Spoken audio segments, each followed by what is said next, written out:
ஆண்டவர் இயேசு கிறிஸ்துவில் மிகவும் பிரியமான விழுப்புரம் குழந்தைகளே, அன்பார்ந்த இந்த சவேரியார் கோயிலின் நம்பிக்கையாளர்களே, அருள் சகோதரிகளே, அருள் பணியாளர்களே, முக்கியமாக நம்முடைய பங்கு தந்தை லூதுசாமி, உதவி தந்தை ஜியோ என்னும் அருள் பணியாளர்களே, அன்பார்ந்த உறவுகளே, நண்பர்களே, நம்முடைய பங்கு திருவிழாவின் கொடியேற்ற முதல் நாளே திருவிழாவே நடந்து போன மாதிரி இருக்குது.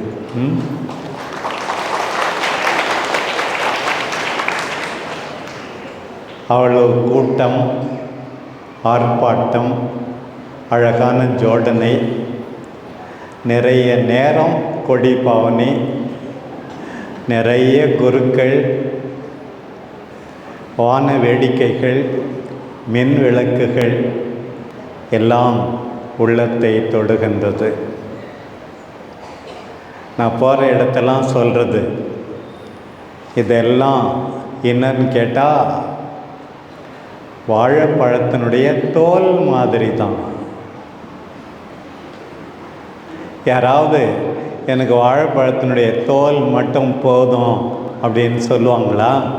உள்ளே இருக்கிற சதை பகுதி வேண்டும் என்று தானே சொல்லுவார்கள். எனக்கு ஆசை என்னென்னா,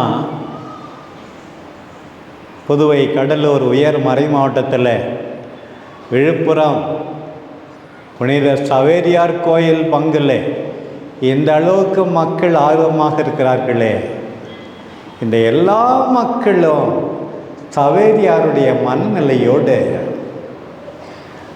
ஆண்டவரை அதிகம் நம்ப வேண்டும், நல்ல செய்தியை சொல்ல வேண்டும், நல்ல பிறரன்பு வாழ்வு வாழ வேண்டும் என்பதுதான். அதுதான் சதை பகுதி.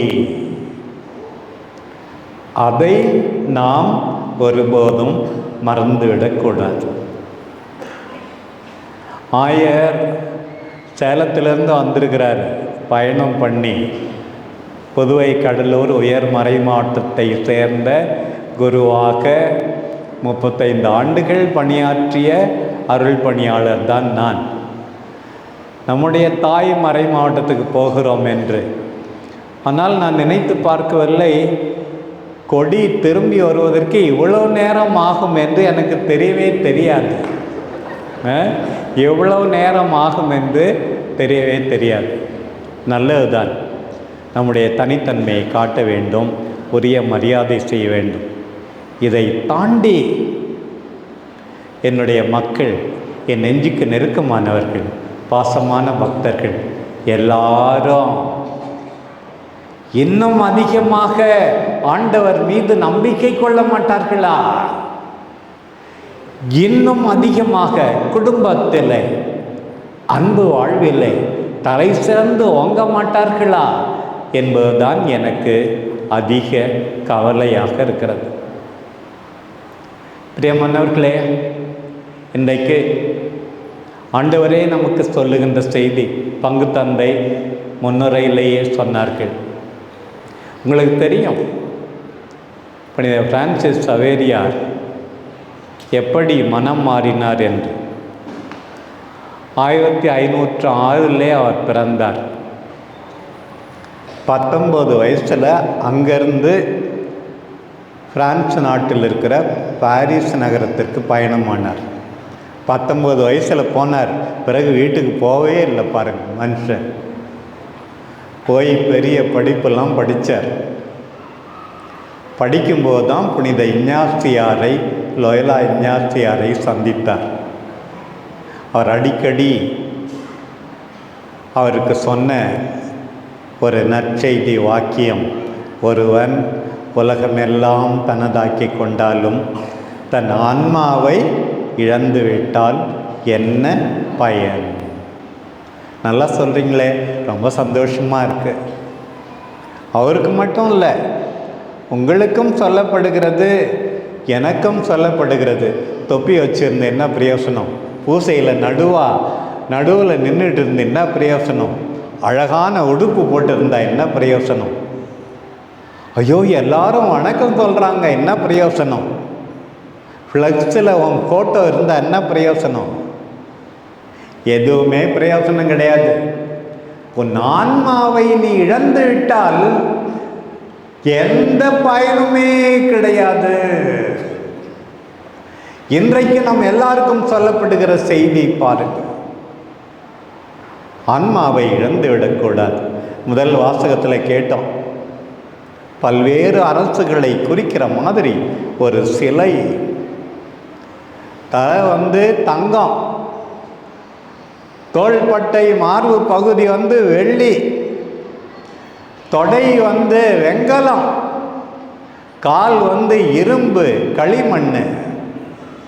கடைசியில் பார்த்தா ஒரு சின்ன கல் தூரத்துலேருந்து அடிக்குது, எல்லாம் நொறுங்கி போகுது. இங்கே இருக்கிற நம்ம நிறைய பேர் நான் தான் தங்கம் பவுன்னு ஜொலிக்கிறேன் அப்படின்னு சில பேர் நினச்சிட்டு இருப்பீங்க.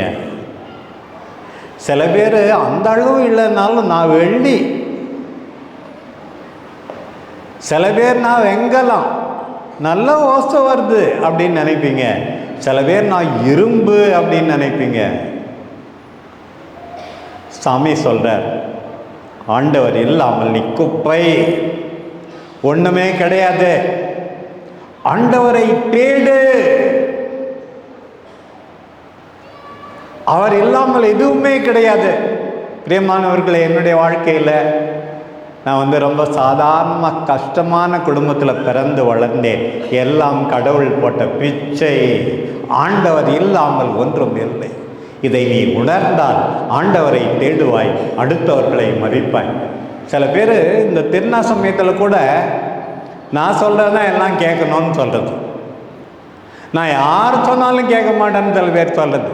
நீ என்ன மங்குசாமியாரா, இப்போ தான் நான் வந்திருக்கேன், உனக்கு என்ன தெரியும், நான் சொல்கிற செய்யி.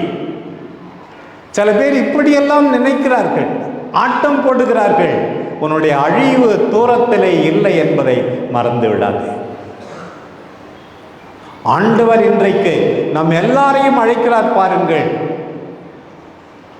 ஆண்டவருக்கு முதலிடம் கொடு.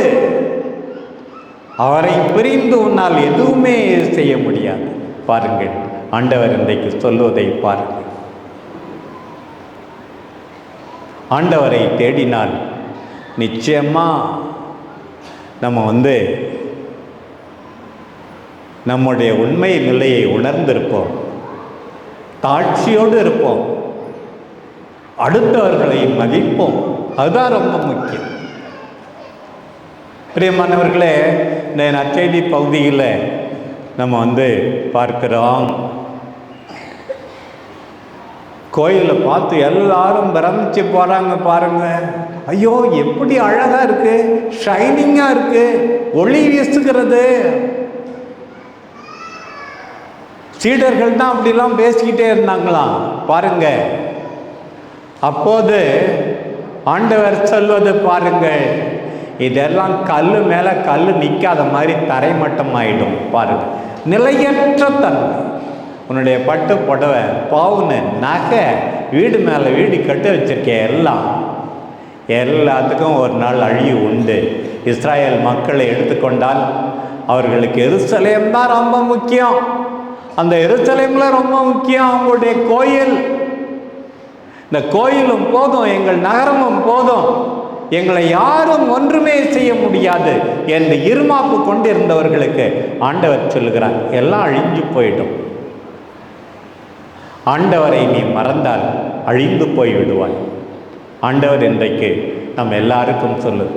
பிறகு ஆண்டவர் சொல்லுகிறார், ஏமாந்து போயிடாதீங்க. பிரியமானவர்களே, யாரும் ஏமாந்து போயிடாதீங்க. இன்னைக்கு ஆண்டவர் நம்ம எல்லாருக்கும் சொல்கிறார், ஏமாந்து போய்விடாதீர்கள். எலெக்ஷன்லாம் வரப்போகுது, ஏமாந்து போயிடாதீங்க. உங்களை அழிக்கிறவர்களை அடையாளம் கண்டுகொள்ளுங்கள். யார் உங்களுக்கு நல்லது செய்வார்கள், உங்களை வளர்ப்பார்கள் என்று நினைத்து பாருங்கள். தங்களையே வளர்த்து கொண்டு உங்களை இன்னும் அடிமையாக்குகிறவர்களை குறித்து எச்சரிக்கையாயிருங்கள். ஏமாந்து போவாதீங்க. நான் தான் மீட்பர், நான் தான் மீட்பர் என்று பலர் வருவார்கள். ஆண்டவர் இன்றைக்கு சொல்வது, ஏமாந்து போகாதீர்கள் பிள்ளைகளே, ஏமாந்து போகாதீர்கள். கவனமாக இருங்க. உங்கள் பிள்ளைகள் ஏமாந்து போகாதபடி நீங்கள் பார்த்து கொள்ளுங்கள் என்கிறார் ஆண்டவர். இன்றைக்கு பாருங்கள் பிரியமானவர்களே, நம்முடைய பாதுகாவலர்களிடமிருந்து தான் எத்தனை பாடங்கள் அவர் வாழ்ந்தது பாருங்கள். நான் சொன்னேன் 19 வயசில் அங்கே போனார். பிறகு அங்கேருந்து வெனிஸுக்கு போனார், ரோமைக்கு போனார், திருப்பி போர்ச்சுகலுக்கு வந்து லிஸ்பன் வழியாக இந்தியாவுக்கு பயணமானார். 1541 42 இங்கே வந்து சேர்ந்தார் இந்தியாவுக்கு. இன்றைக்கு இந்திய நாட்டில் நிறைய கத்தோலிக்கர்கள் இருக்கிறார்கள் என்றால் அதற்கு எல்லாரை விட முக்கியமான காரணம் நம்முடைய பாதுகாவலர் தான். இங்கே மட்டும் இல்லை, 1542 ஆரம்பித்தது. இலங்கைக்கு போனார், ஸ்ரீலங்கா சிலோனுக்கு போனார், இந்தோனேஷியாவுக்கு போனார், அங்கேருந்து பக்கத்தில் இருந்து தீவுகளுக்கெல்லாம் போனார், மொலுக்கா. அப்புறம் பாருங்கள் ஜப்பானுக்கு போனார். கடைசியாக ஜப்பான்லேருந்து சைனாவுக்கு போகணுன்னு சைனாவுக்கு பக்கத்தில் இருக்க தீவில் வந்து அவர் இறந்தார் 1542. 42 ஆரம்பித்து 1552, 10 வருஷம், பல 1000 கிலோமீட்டர் பயணம், கடல் பயணம், நடை பயணம். அதுதான். இப்போ நமக்கு என்னென்னவோ வெஹிக்கிள் இருக்குது. எல்லாம் எதுக்காக தெரியுமா? மக்கள் எல்லாரும் மோட்சத்துக்கு போகணும். அந்த ஆசை தான் உந்தி தள்ளியது. பிரியமானவர்களே, இந்த ஊரில் இருக்கிற முக்கியமான பொறுப்பாளர்களே, தலைவர்களே, உங்களுடைய நடத்தையால் யாரும் கெட்டு போகக்கூடாது. 4 பேராவது உங்களால் மோட்சத்துக்கு போகணும். யாரையும் கெடுத்துறாதீங்க. குடிக்கிறவன் என்ன செய்கிறான் தெரியுமா? இன்னும் 4 பேரை கூட்டுக்கிட்டு குடிக்க போகிறான். அன்பார்ந்த ஆசிரியர்களே, படித்தவர்களே, பொறுப்பில் உள்ளவர்களே, யாருக்காவது 4 பேருக்கு வாழ்வு கொடுக்கணும் என்று நினைத்து பாருங்கள். என்னால் யாருமே கெடக்கூடாது என்று இன்றைக்கு உறுதியெடுங்கள். இதுதான் இன்றைக்கு ஆண்டவர் கேட்பது. என்னால் யாரும் எந்த கெட்ட பழக்கத்திலும் ஈடுபடக்கூடாது என்று நினைத்து பாருங்கள். அந்த தாகம்தான் எந்த அளவுக்குன்னா அவர் அப்போ நினைச்சார். இப்போ நம்ம அப்படி சொல்றதில்லை. ஞானசானம் வாங்காதவங்களாம் நரகத்துக்கு தான் போகிறாங்க அப்படின்னு. அதனால் 1 மாதத்துல பல 1000 பேருக்கு ஞானஸ்தானம் கொடுத்து கையை தூக்கவே முடியல அப்படின்னு சொல்லி சவேரியார் எழுதுகிறார். அந்த அளவுக்கு ஆன்ம தாகம் பாருங்கள். ஆண்டவருக்காக தன்னையே கொடுக்கின்ற மனத்தை பாருங்கள். இன்னைக்கு நான் நீங்கள்லாம் உலகெங்கும் போய் நற்செய்தி அறிவிங்கன்னு சொல்ல வரல. உங்கள் குடும்பத்தாருக்கு குறைந்தபட்சம் ஆசீர்வாதமாக இருங்கள். இன்னொரு வாய்ப்பு கடவுள் கொடுத்தாலும், ஏங்க நான் உங்களை தான் கல்யாணம் பண்ணிக்குவேன் அப்படின்னு சொல்கிற மாதிரி உன்னுடைய மனைவியை நடத்து. இன்னொரு வாய்ப்பு கடவுள் கொடுத்தாலும் உனக்கு பிள்ளையாக தான் நான் பிறக்க ஆசைப்படுறேன் என்று சொல்லுகிற மாதிரி உன்னுடைய பிள்ளைகளை அக்கறையோடு பார்த்துக்கொள். இதுதான் நீ ஆண்டவருக்கு செலுத்துகின்ற கைமாறு. உயிரை கொடுத்த ஆண்டவருக்கு 10 ஆண்டுகளில் இந்த அளவுக்கு செய்தாரே சவேரியார். ஏன் தெரியுமா? உலகமெல்லாம் இருந்தாலும் ஆன்மா போகக்கூடாதுன்னு நினைச்சார். எல்லாம் அழிந்து போகும் என்று நினைத்தார். ஆன்மாக்கள் தான் முக்கியம் என்று நினைத்தார். அவரை பின்பற்றி நாம் எல்லாரும் வாழ வேண்டும். அதுதான் என்னுடைய ஆசை. ஒரே ஒரு வேண்டுகோள், உங்ககிட்ட பேசுகிற இந்த ஆயருடைய குரலில் விவிலியம் முழுவதும் தமிழ்லேயும் இங்கிலீஷ்லேயும் இருக்குது, உங்கள் கையிலே இருக்குது. ஒரு நாளைக்கு 10 நிமிஷமாவது ஆண்டவர் பேசுவதை கேளுங்கள். இன்னையிலிருந்து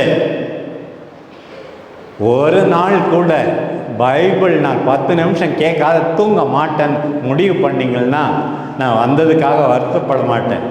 நான் சொன்னேன் சும்மா கோவப்பட்ட மாதிரி, நான் இவ்வளோ நேரம் ஆகும்னா வராமே இருந்திருப்பேன் அப்படின்னு சொன்னேன் சும்மா. இப்போ நான் சந்தோஷத்தோடு போக வேண்டும் என்றால் இன்றையிலிருந்து ஒவ்வொரு வீட்டிலும் இறை வார்த்தை ஒலிக்கட்டும். பாருங்கள்,